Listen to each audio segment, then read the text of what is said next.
what has been removed from the political declaration is some general statements about alignment of regulation and close alignment with the EU, etc., which were aspirational statements in the Theresa May deal, and they have been removed.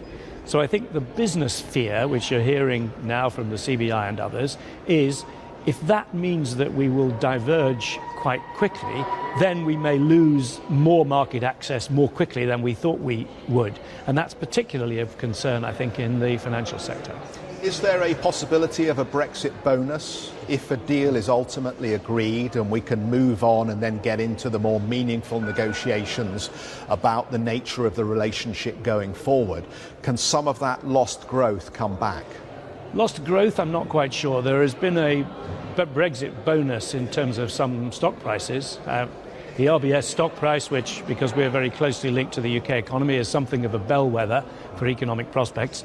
Our stock price is up about 20% in the last week, which is a dramatic bounce in anticipation of a deal. Now, if we don't have a deal, then that some of that might be unwound, who knows.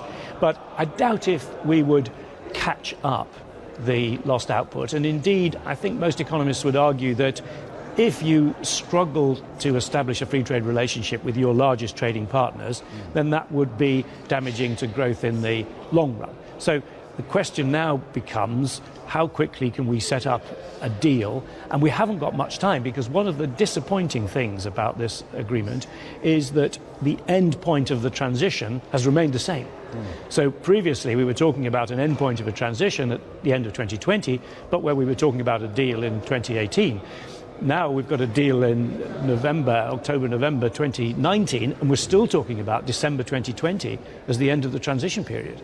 So the process for negotiating a new trade deal has been compressed, and that's a great worry for business, I think.